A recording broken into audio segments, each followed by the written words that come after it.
Righty. Welcome back to Read or Not to Read. And we are firmly in the to read category at the current moment in time because these chapters get very exciting.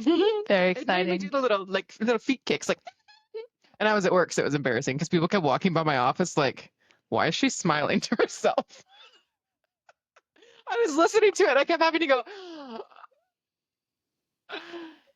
Anywho, chapters 16 through 20 on the bounty hunter.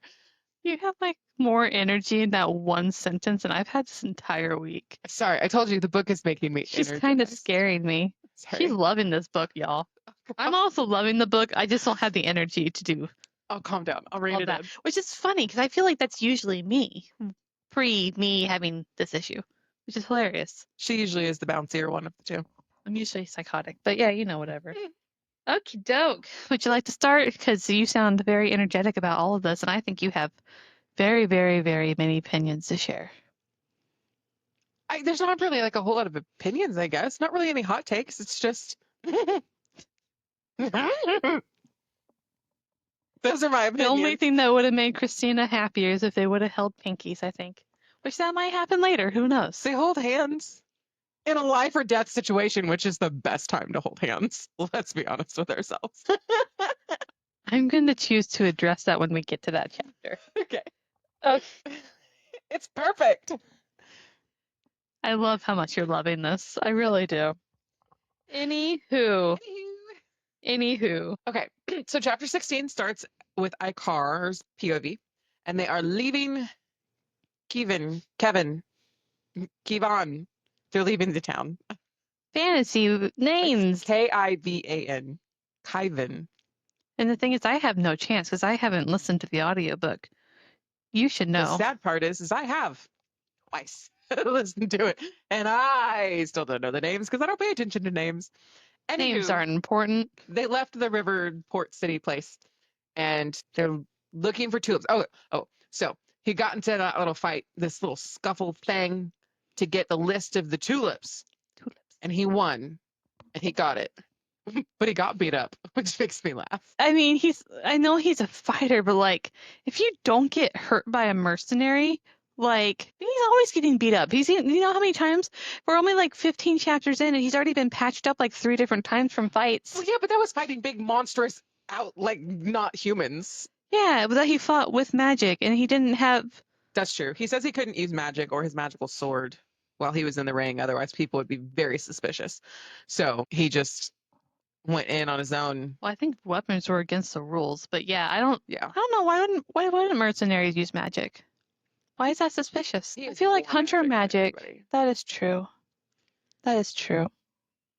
Anyways, let me not get us tied up on an unimportant part of this topic. He said there was rules. There was no rules other than no weapons, I'm pretty sure. Irrelevant. I don't think this matters that much. He got a busted lip and a nose and has bruised ribs, but Christina's happy he's a real person that doesn't just come out unscathed from everything, I think. Yeah. Well, and he mentions, because he's such a good guy, he's like, well, I could have just beat the crap out of them, but I didn't want to kill anybody, otherwise I would have gotten out of there sooner. So he was holding himself back, trying to fight as like a normal person instead of just going, Pata! And then winning. Because obviously he's a very strong fighter and king. Yeah. Like he could very easily have fought. Like, granted, these are highly trained mercenaries. Yeah, it's not like these are like chumps. Probably these are fighters. And like they don't fight clean. And they probably would have killed him. Like they were going for the kill. They were going cutthroat. Which is funny because they couldn't even while he was actively holding back. Yeah. Shows you. Well, yeah, because he's the king. What a man. Oh, what's the song that they sing at the end of Shrek? I toss and I turn and I dream of what I need. I don't know how I'm tolerating any of this with my head right now, but it's great. Okay, listen, concert's coming soon. We'll do different podcasts for that. Book talk karaoke night. Dude, that would be so fun. That'd be so fun. That'd be a great live one. Somebody make that be a thing. Why don't we make it be a thing? We don't have enough friends. There's just be you and me. Put it live. But we're crazy enough, eventually people will join. We could do that. You do TikTok live where you just randomly scroll and come across somebody? I get suckered into those all the time. Imagine the two of us. Let's get down to business. And that's To defeat the Huns. That'd be great. Okay, anyway, back to the book. You act like we don't do that half the time during this anyways. We narrate. Both of our brains work in sound bites. So that's where the singing is coming from. Sorry. This is our adventuring too, by the way. I cannot tell you the amount of times we've kayaked and sang just around the river bend. Anywho, let's get back to business. So we've left the town. We're in another town, and we're at an inn. I don't even know if I call this a town. This is like barely like a little village. It's like a little village. It's like a travel rest spot. It's a well-kept village, but I don't really think that has anything to do with the plot point. It just points out. They're very dying. descriptive with our world. Like, I think he notices it because he's like, "Oh, not every part of my kingdom is completely falling apart and dying." Like, I think he's meanwhile, like 5 minutes out. Oh wait. I think he's very encouraged that at least some of the villages in his kingdom aren't completely desolate and dying, and which is very interesting. I have theories. I have opinions on that. We'll get to that here in a moment, though. We need to discuss the important part. Yeah, stuff actually does happen in these chapters aside from our singing. So they're in another inn. They're in a different town. He has the list of tulips, and he's asking people, "Hey, do you know any of these? Do these names ring a bell?" And the couple people that he's asked so far are like, "Nah, never heard of them, nah." And then guess who comes walking in the door? Oh, that sounds so funny. Vera. One of the first things he noticed after he realizes she's not a man, because she's always dressed the way her eyes. Why is it always the eyes? Always eyes. Well, does it have to be? It is. Because one of the first things she notices too. No, man. I don't feel like that was the first thing I noticed about Jared. That wasn't the falling in love moment. I do really like his eyes, but it wasn't like, his eyes. I think one of the first things I noticed about Kirk was that he was taller than me, which is important. Because I'm 5'10", and there's a lot of people shorter than me. If I'm going to be real, like, I don't even think, I'm not a physical attributes person. Like, yeah, anyone could be handsome if you have a good personality. Correct. That is true. And so I met Jared through a dating app. You want to know the first thing that really stuck? His truck. I was obsessed with one of my old high school buddies' truck. That his dad had a truck that was very similar color. And he pulled up, I'm like, oh, I like that. I like that a lot. Let's hope the personality matches. It is a pretty cool truck. It is a pretty nice truck. I do like it. It's got a lot of bells and whistles. Pretty little orange Tacoma. Yes. Don't give them too much information. We'll get stalkers, Kayla. All 13 people that have watched this. Come at me. We have so many guns here, you will not survive. That's valid. Between the 4 of us, we probably have about 50 guns. At least. There's a gun in every room of this apartment. You will not beat us to a gun. Texas. America. It's funny because I don't own a single gun. This is all Jared's guns.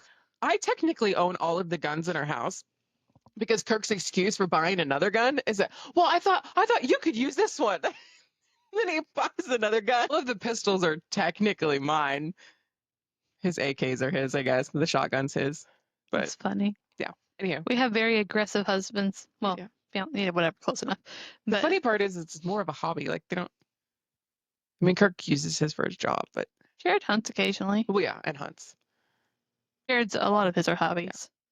Anywho, this is even worse than last week. This is just going to be a continuous spiral of how much can we make Christina have to edit? I leave a lot of it in there. I think people like this part. I'm leaving us being lesbian lovers in there. I don't care. People need to know. Shouldn't tell everyone already? No. Now that we both have engagement rings. I know, it's going to be even worse, man. It's going to be even worse. At least I don't have the short hair no more. That's true. That makes it slightly less convincing. Now, if you go with... mine's always up in a bun, so you don't know how long it is. You just gotta get an undercut, too. My undercut tricks a lot of people, I think. Yeah. Anywho. So, they're in the tavern. They're eating delicious soup. I saw something on TikTok that said if you're gonna like describe some stuff that they're eating in a book, it should be mandatory that you put a recipe for it in the back of the book. I love that. Love that idea. Have you done that? No. I don't think you described any food from what I've read. No, most of the stuff I give them is bread and cheese. To be fair, they are traveling a lot. Yeah.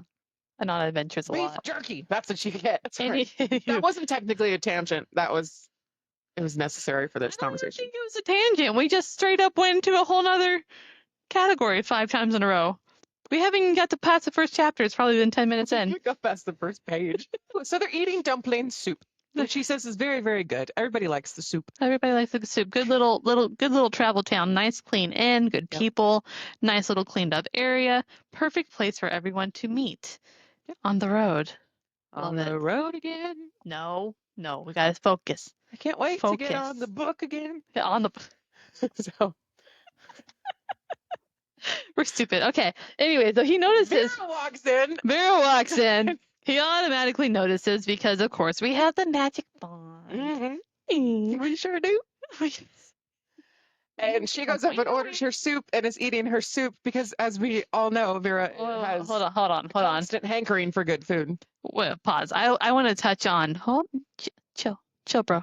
Chill. We already covered that he admires her. He admired her, but he also is very interesting because she immediately just starts giving him dirty looks. He's like, why is she looking at me like that? Why is she acting like she recognizes me? What the heck? And then proceeds to and then she's like, oh, I probably shouldn't pretend like I should probably pretend like I don't recognize that strange man that's obviously the wanted man on my poster. I'm going to go eat now. So the reason she kind of hesitates, she can see through his glamour. Yeah. And she's looking at him like, you're supposed to be ugly. Which is hilarious. Like he was smexy. He was fine. He was a fine piece of man. She cannot find a flaw on this man. She goes very into depth about how she can't find a single flaw on this man. It's funny because every time she does it, normally this would irritate me, but she's like irritated that he likes it too. Like, ooh, cute. No, he's bad. Ooh, but no, Vera, get it together. Like, focus. Every book talk girl with every single morally gray villain. Except for he's not morally gray. He's a beautiful human. So far. He better stay that way, otherwise we're gonna get mad. Yeah. I've already decided if he does go bad, I'm calling him Icky. His name for the rest of the book is Icky. His name's Icar. Icky. Yeah. Don't make him Icky. Don't do it. I know you're watching this because I know. I just know. Who? The author. I need the author to know. Don't make him Icky. Yeah, even though you've already published all the books, just don't do it. Don't do it. Rewrite them. Rewrite it. I need you to rewrite it before it gets there. I'm going to be mad at you. You've given us too much hope.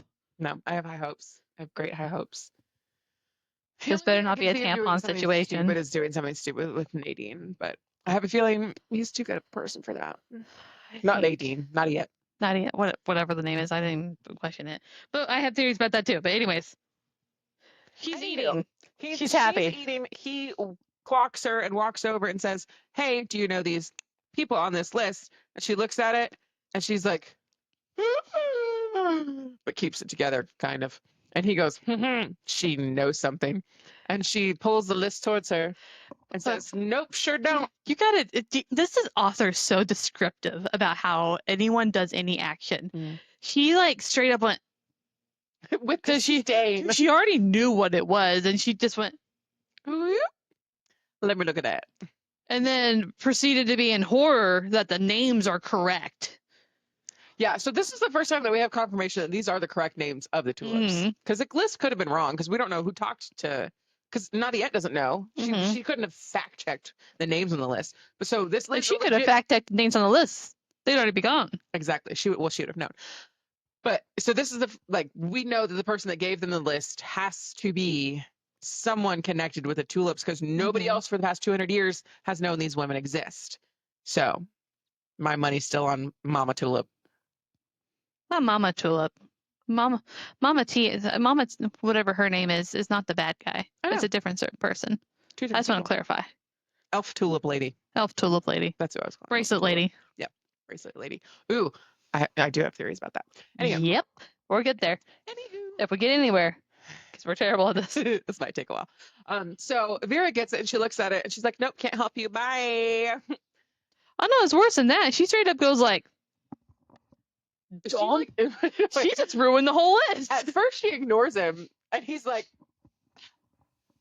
how dare you? I'm His Royal Highness. And then he has to like rein it back in, like, no, wait a second, I'm not the prince. I'm not the king. I'm not the king. And she goes, whoopsie, with her tea and spills it all over the list. So the ink's running and he doesn't have the list anymore, except for what he's memorized, obviously. Which he hasn't. But as much as he's been staring at this list, like on the road, he has to be staring at the list on the road. You would think they wouldn't have it memorized already? You would think he would have it memorized. Rookie. But he doesn't. Rookie mistake. Rookie. And then, so the next chapter, we're only on chapter 17. Chapter 17 is Vera's. If only we didn't like each other and click as much, then we could get through this faster. We just gotta get angry at each other so we're more direct and to the point. I feel like even when we get mad at each other, we're still funny about it. So have we really been mad at each other? When have we got a chance to really be mad at each other? We usually don't. That's why I want to know where you're getting this. Like you have experience with us being mad at each other. Even when we disagree on stuff. Oh yeah, that's true. We find it funny. Yeah, straight up. We just argue, but we're not mad. So he clearly knows that Vera knows something. And then she knocks her tea onto the list. Oh no! And then she just saunters out of the inn, and sadly she's like, leaving behind her bowl of soup. I love her. So sad. So real though. Like even if you're not starving to death, like that's delicious soup. Like I don't want to leave food behind. Yeah, when she walks in, he also clocks that she's really skinny. So it's gonna be so cute when he starts to feed her. It's like, here, you scared little animal. Here, eat your food. I can't wait. But okay. I'm excited. So she knows that she messed with the bull and is trying very hard to avoid the horns. Because she knows he's a mercenary. He's probably about to murder me. I should go find Mr. Hunter dude. Yep. And make sure I don't die. Yeah. Doesn't do very good at it. She debates whether she should just arrest him herself. So she says there's like rules. So when they signed that contract for the contract for the bounty hunting, apparently the bounty goes to whoever captures the person. And then they split up between the hunt, like, so, and we don't find this out right this second, but it's whoever puts the cuffs on them is the one that gets the actual reward. And then they pay whoever helped them. So she kind of debates it and she goes, no, that's a bad idea. He's with two other people. So obviously I only have one set of cuffs and that's just not going to work. So she goes back into the forest to go find Reese. And this girl is directionally challenged. Same. I can relate to this very hardcore. If you put me in a fantasy book and said walk around in the woods, I'd just die from getting lost. I'd wander into a desert and be like, I don't know where I am. Yeah.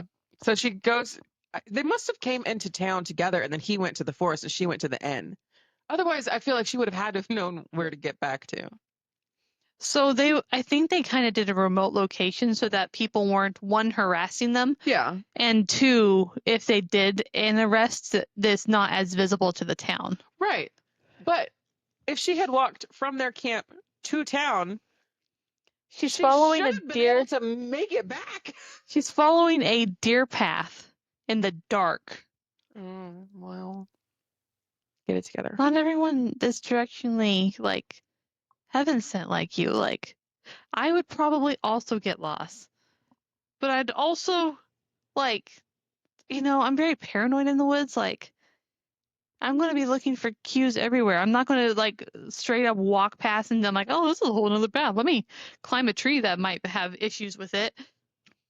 Anyways, well, I guess we're there. She did. I strayed quickly into the direction I took into town. The girl already walked his path. Yeah, but I think it got dark. It sounded like it got dark because they're heading into the sunset area. Well, they were eating supper, so yeah. Yeah. So we're walking. We're frustrated. We're like, oh God, he's going to kill me. I need to get back. I need to get back. And then we lose all sense of direction. Walk past whatever path we've done. And we're like, I need to climb a tree. That tree looks good. Slack. Oh no! Kidnapped by smelly goblins. End scene. Next chapter. Essentially, yeah. Starts fighting for her life because apparently in this world, like everyone knows, you get skinned alive and probably eaten, it sounds like. Common knowledge. Common knowledge. And she's fighting as hard as her frail little body can. I love the way he describes her. He's so irritated. As he should be. This random girl walks in, clocks him, gives him ugly looks while he's being attracted to her and magically drawn to her, goes to talk to her, immediately like spurns him, ruins his list that is the only hope for his kingdom, and then just saunters out. But it's funny. And of course the list can't be saved, so they're like, well, guess we gotta follow the girl now. Yeah, they're trying to like read it and memorize it. He's like, quick, help me memorize this. And so they're like, okay, I guess we're following the girl. Yeah. Luckily for freaking Vera. Yeah. Luckily for Vera, because freaking was his name Rhett. Rhett's useless. Where's Rhett? Rhett doesn't know she's gone. He thinks she's eating food and thinking this woman has to be capable of walking to town and coming back. Like poor Rhett at the end of these chapters is gonna be like, where'd Vera go? Like, I feel like he's not even going to meet her. Like they're going to like, she's going to be like save the kingdom and then like be the queen. And then they finally reunite. Like, what are you talking about? You married the criminal that we went after and our queen? It would be fun. What? It would be fun if Rhett meets up with the other two. Oh, that'd be so funny. That would be fun. But we can't tell you what happens yet because we're not there yet. We're not there yet. We're not there yet. We're not there yet. So off to save the princess, essentially, because Ross says I can track her if you want, and Icar's kind of batting it around like I shouldn't just go after her because I'm mad because she was snotty to me, but I really do think she knows something about the tulips, so we kind of have to go find her. So they follow her into the area, and they're sniffing.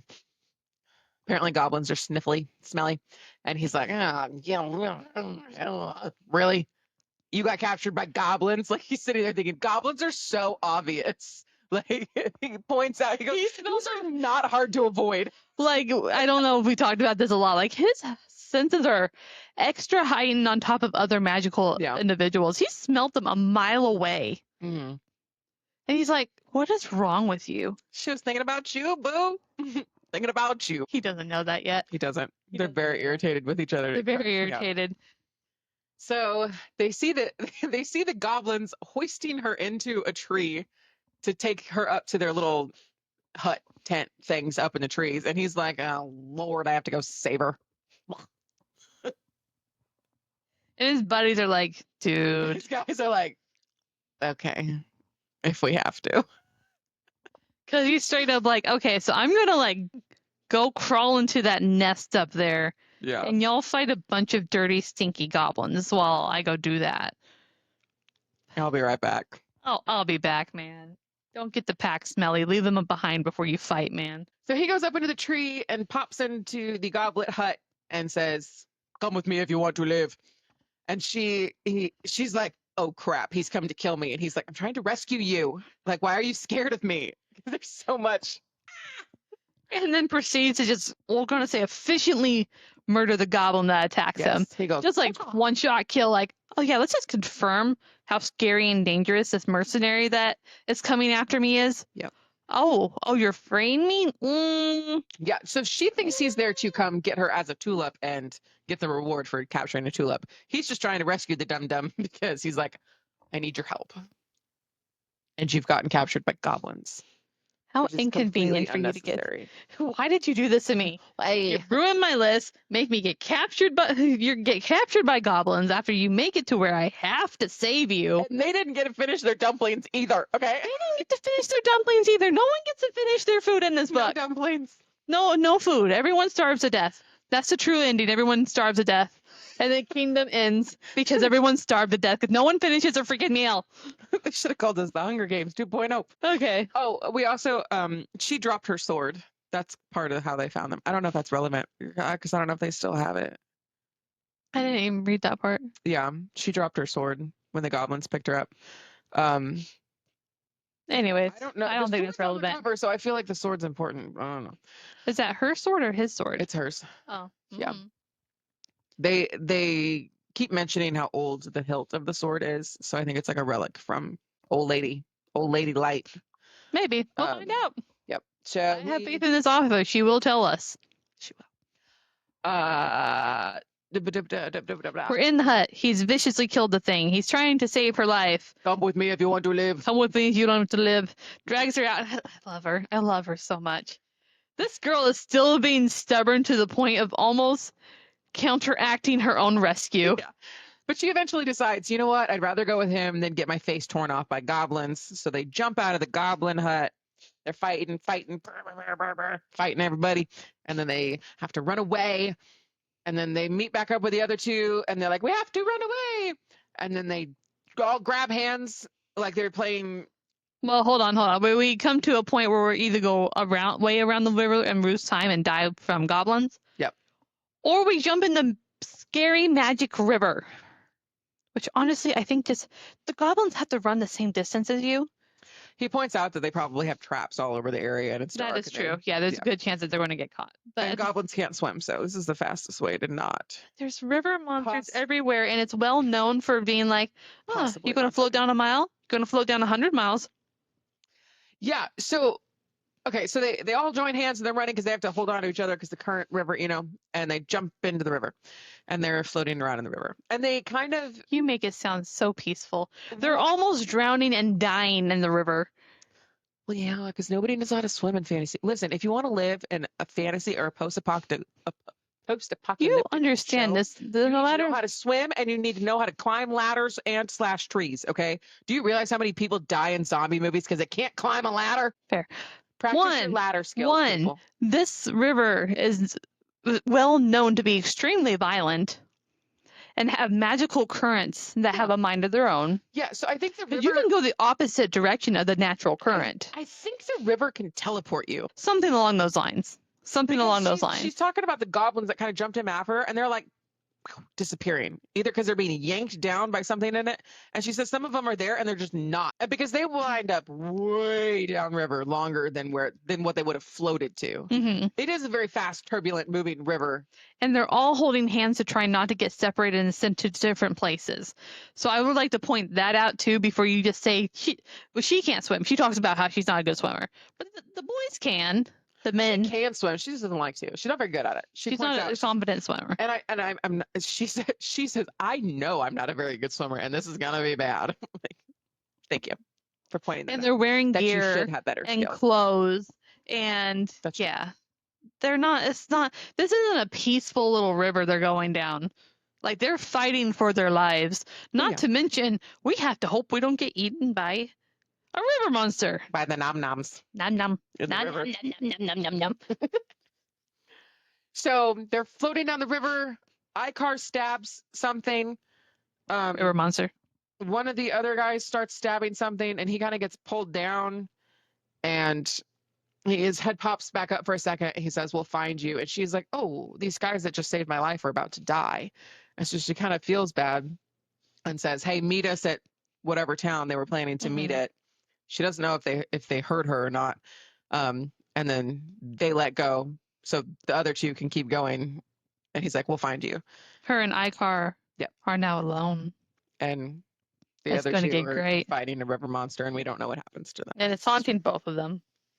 It's going to haunt both of them. Yeah. So Vera's like, I know these people are supposed to be mercenaries, but they also kind of just saved my life. And so now I kind of feel bad that they might die. Sorry. My bad. And I feel like the river's just shipping them really hard and like trying to get them. I feel like a god is involved at this point. A god has gotten involved and said, I want y'all two to survive. Get on the bank now. Well, yeah, they kind of make their way to the bank. Like they're fighting the current. Yeah. And they're swimming together. And so we crawl up on the bank. To the bank. And Icar is so sad. So sad. So sad. And she's watching him like, you're supposed to be a merciless killer. And she's like straight up like he's like wiping the tears from his eyes. My best friend's just got eaten by a water monster. And she's like, you're not supposed to be crying. You're a mercenary. You don't have friends. What are you doing? And she keeps having little like oh, like he really does care. No. Oh, he Don't really think is he's kind cute. of. Don't think he cares. He's a bad man. Bad guy. Cracks me up. Why are you being so mean? You're a mean man. Yeah. Anyway, sorry. That was an earlier reference, but anyway, that's from my own personal conversations that happened. I just brought it up. Yeah. So she's just sitting there like, huh. And I feel like it's straight up just becoming like, I feel so guilty for doing this, but like, my friend's about to get unalived if I don't bring you in. I'm gonna act real fast and arrest you. Yeah. So, and of course, again, what a good guy. The first thing he says after he kind of processes that his two friends have just possibly been killed, he says, "Are you okay?" Okay. And she's like, "Yep, totally." And then she's like, "Well, I'm alone with him. I don't think we're going to be finding Rhett anytime soon. So handcuffs." Boom. And she does it like all sneakily too, like going in for like She's comfort like and like. comforting him, and he goes, and they're not normal handcuffs. So his hands are not handcuffed together.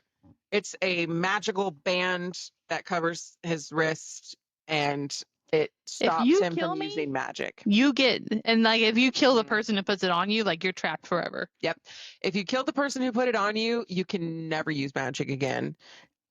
And if you try and like break it or tear it off, it takes your magic with you. Unless the person who put it on you takes it off, you lose your magic. Yep. So he's stuck. That would be bad. Which is great for the king to lose because magic. obviously he just went through so much. And then she's imprisoning him for something he didn't do. So he's like tackling this woman and like considering killing her before he fully processes what's on his hand. Yeah. He's like, okay. So she puts it on, he grabs her wrist and rolls her over and is like sitting on her chest. Like, what do you mean I'm under arrest? And strangling her. Straight up strangling her.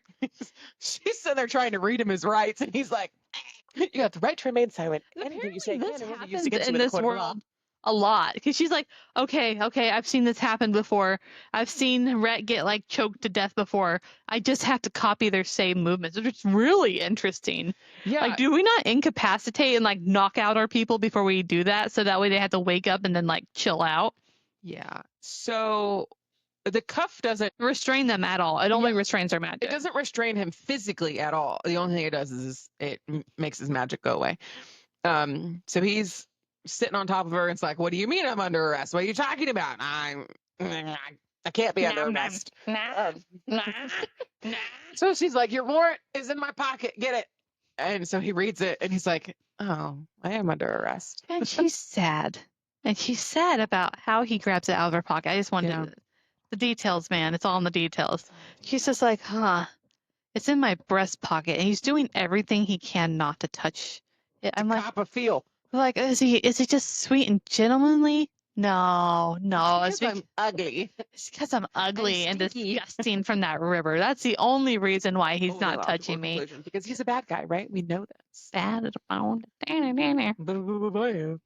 How many times have we sung that song talking about books? And this is only our second one. Like, why is this such a common theme? This is the worst. I've seen that song all the time. This is the worst. What are you talking about? No, this is really the best. We slapped it on there. He's choking her. He sees that he does see the bounty on his head, like, and he's like low-key excited that it's Class A. Which cracks me up. A man's ego. A freaking man's ego. So she's explaining to him, you're under arrest. If you hurt me, kill me, or run off, your magic is gone. And I know. You're familiar with these handcuffs. Yeah. Criminal. So she's thinking, well, how many times have you been arrested that you know what these things do? Because there's no other explanation. Right. So again, this whole time she's like, oh my God, he's so sexy. No, he's a bad guy. But ooh. It's so hard because he's not ugly and he doesn't carry like the evil look in his eye. Yeah. So I can't categorize him. It doesn't feel right. The vibes are off, man. He's not giving off criminal bad guy vibes, but he is giving off vibes. Sexy vibes. Okay. So, oh Lord, this is going to be great. He says, listen, I'll just pay you the bounty and you can let me go, okay? Got it? And she's like, I don't make deals with criminals. And also, why does she think that's going to work? Does he have, I don't think he has that much freaking money on him. He better not, you freaking dummy. Well, she's not going to get the money right now until she turns him in anyway, so they have to go back to the kingdom. So I don't know why he really thought that would work other than just desperate. Well, he's a king. He's probably used to buying things. Yeah, true. Yeah. Because he's still throwing the king authority at her. Because there's several times where she's like, oh, yeah, I should. Oh, wait, criminal? No, I don't listen to you. Nope. This girl, man. This girl is so stubborn. I feel like she's me in a fantasy book in all reality. So she's like, I don't make deals with criminals. He says, even lucrative ones? And she says, no, because I'm not a criminal. He goes, neither am I. He's like, I can't tell you that. This says different. This right here says different. Just you bad guy. You bad guy. You bad guy. I'm not bad guy. And they're kind of arguing, and he's like, he says, I'm looking for something. And she goes, what, a tulip to kill? And like, oh, I take it back. I didn't say those words. And now he's really happy because now he knows for sure. So now I know that he didn't mention anything about a tulip. Nope. He just walked. Not only the second trap of the day. Exactly. Not only did she confirm that she knows what a tulip is, she confirmed that list was of tulips. Otherwise, she wouldn't know that he was hunting tulips. Because they were just talking about that at the end, too. Like, we don't know if this list is real or not. Yep. She's been helpful. Might have killed off 2 of his friends possibly already, but she's been awful helpful right now. Yep. And arrested him, whatever. But yeah, so we start storming off, and we're like, just straight up storms off with no direction, doesn't know where we are, and goes, maybe I should look at a map that I don't know how to read. Yeah, so this is one of the best transitions from a chapter POV to another chapter POV that I've ever read, and it makes me so happy. I'm going to read it to you. She has this map, and she's trying to look at it, and he can tell looking at her like she does not know how to read this. And so it goes from Vera saying, I have no idea how to pinpoint our location on this map. And the next thing goes from Icar's voice says, she has no idea how to read that map. It's so great. I died laughing. I was like, nope, she sure doesn't. So he's sitting there like, it's so typical, like couple in a car. Just ask for directions. No, I know where we're going. Just ask for directions. He's like, do you know where the exit is? He's trying so hard to keep his mouth shut. Like, I'm not going to assist with you arresting me. No. He's like, great. I have to turn myself in because she has no clue where she is. No survival instinct. You don't know where you are. You don't know how to swim. You don't know how to fight. What are you good at? Other than being freaking pretty. Yeah. And skinny. Skinny. These people, they're going to kill me. So I love them, but they're going to kill me. Hey, go that way. She's like, I don't need to listen to you, even though I have no idea where I am. She's still trying to be stubborn. But he says, and then he like explains it like a 5-year-old. He's like, okay, look, we're here and we want to go over there. So let's go that way. And she goes, we have to go to the Fae realm first, which we don't know why she says that. She hasn't explained that. We haven't gotten her POV yet since all this has happened. The only thing I can think of is that she's going to Mama Tina's first. I don't know. But honestly, she's probably going to run into freaking Bracelet Lady, and she's going to try to kill them both. Because she can also see, if she's actually a tulip, see through the thing. Going to be like, I put bounty out for both of these people. Sorry, I had to filter myself. Both of these people. Let me just off them real quick. Although there's no air, so I don't know how that would work for her. But Bracelet Lady, not yet. The evil Fae. The evil Fae that gives them bracelets with magic hiding abilities. Oh, speaking of, back to the theory. So they got the little cuff thing, right? I think their bracelets are made out of the same material, and it's hiding part of their power. They're literally handcuffing them. That's what I think. We're about to find out. We'll find out. Which is hilarious if it is, because she's still heckin' powerful for this day and age, even with that bracelet. Yep.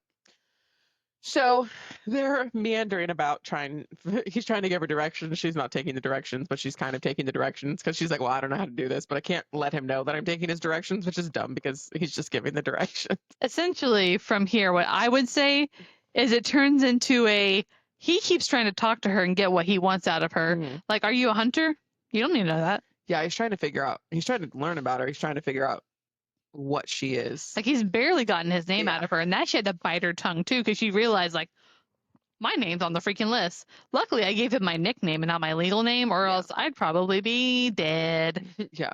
Light bulb. Because honestly, like, in this situation, like, if he really needs to, like, get this bounty or kill her, he's strong enough. He could pick her up over his shoulder and just, yeah. You're my prisoner now. I'll figure out how to force you to make these cuffs come off. I have a feeling that might happen sooner rather than later. It's going to be great. It's going to be great.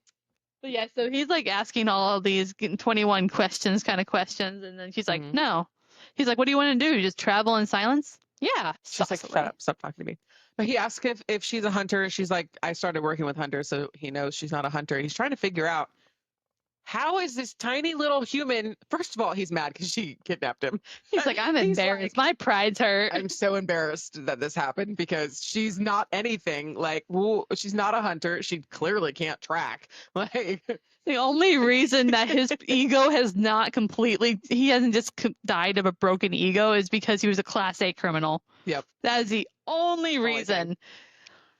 So they, when they got deposited out of the river, they're kind of in a deserty area. So they're walking along and he's asking her questions, trying to gather information. And she senses a glow monster. And he's like, ugh, I hate not having my magic. I should have seen that like a long time before you.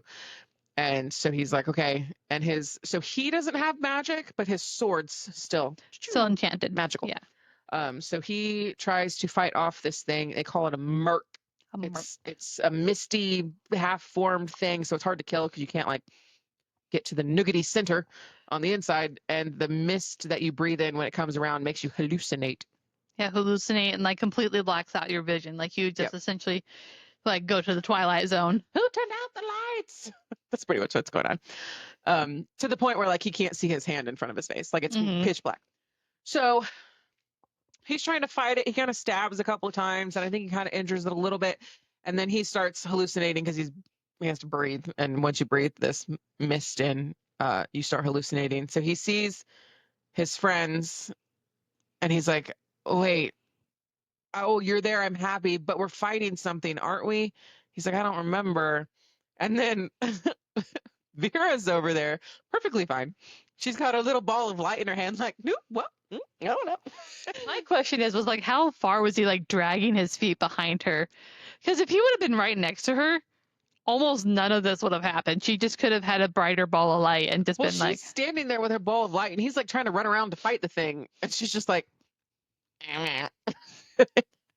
because she can't lend him her magic because he can't use his magic. So like, if she could, this thing would be gone in 2 seconds, but she can't because he's got his shackles on. So then he's like, what? And she yells something at him, and the only word that he gets out of it is, you're hallucinating. And he's like, oh, right. Fight the monster. And so he eventually stabs it. And it kind of turns into like a little tornado thing, and that's how he stabs it. And the first words out of her mouth are, enchanted sword. Those are pricey. He goes, what? And then, of course, he saw her with the orb of light, so he thinks she's an originator. So he goes, oh, well, that makes a little more sense. How you're completely useless, but you are still on him honey and job. Jeff talk about the fact that they have slightly different colors of magic? Only if they use a lot of it, because she talks about it too. It's still a different color. It's not as noticeable if you only use a little bit, which he probably did a very calculated risk on that. Yeah. I'm very excited to read her POV next. Yeah. Because granted, he was hallucinating, just got attacked by a merc and lost his friend. But pay attention. She's right in front of you. It's all about the colors. But no, now we're just like, oh, I found a super powerful originator. Yeah. I must hire her. Right. So before they left, he's like, I really should bring an originator, but I I don't have enough to pull any away from the front lines of saving my people of, dying. And he couldn't bring Nadia, his ex-girlfriend, to go find his wife. So he thought that would be a little cruel. So he's like, hey, this is perfect. You're an originator. I need an originator. But now I have to convince you that I'm not a bad guy because you think I'm a class A criminal who is murdering tulips. But I'm really great. So that's where his chapter ends. He's like, I have 7 days to convince her that I'm not a bad guy, but I can't tell her that I'm the king. He kind of debates whether he's going to tell her if he's the king or not. He's like, do I tell her this and have her laugh in my because face? He doesn't trust her either. And he doesn't know that she can see him. Yeah, he doesn't know, which I know she talks about how she avoided like the kings, but you would think she would still know what he looked like. So what if it's like it's still kind of sort of part of the glamour still on? Well, that makes sense. That's true. Because he's still recognizable enough to be recognized as the guy on the poster. So he still has to somewhat look like him. But I think like it's like half and half. Like it's enough to look like the guy on the poster. Either that or Jeff did him dirty and like only barely changed his freaking looks. Well, she might. I mean, there might not be super because she does make a point of saying I've never been anywhere even close to a king. But there should be posters and stuff, but posters in this modern day and age. That's true. Why would you assume that the person you're hunting is a king? That's valid. Okay. Same thing as the person who captured you is obviously not a tulip. We'll let it slide. Anyway, what were you gonna say? No, not yet. So he goes into this whole spiel about like, I wonder who betrayed me. Like, it's obviously not Jeff. Like, it has to be like, I guess a servant or something. Yeah, did I yell at a servant or something? Like, what happened, man? It's absolutely not my ex-fiance. He doesn't say that. The only one he says he just doesn't consider at all. He's I know it wasn't Jethanen. But he doesn't even think that it could be Nadia. And I'm like, dude, a woman scorned. Like, I'm sure he's gonna figure it out pretty fast. Oh, it's gonna go down so hard. I hope so. She's gonna get like exiled or something, if not killed by her own evil doings. Deception, disgrace, evil as plain as a scar on his face. Sorry, it's a great song. It is a great song. Anywho, so yes, his plan now is to try and get Vera to trust him as they go on their little journey together through the desert and the woods back to as they're both mad at each other and super attracted to each other. There's about to be so much bickering, and I'm very excited. So much. We might like just sit here and read it and re-record again because I'm so excited. I'm so excited. You know how long it's going to take us to read it if we're sitting there discussing the book together? You know how long that would take way too long. We can get nothing done ever again. Nothing. Ever. We have to hem your Renaissance dress. Yeah, we gotta do Renaissance things. But anyways. Alrighty, next week on To Read or Not to Read, chapters 21 through 25, The Bounty Hunter. We're very excited. Very excited. Keep the good vibes coming. No icky. Anyway, To Read or Not to Read. See you next week or in 20 minutes, one of the two. Bye. Bye-bye.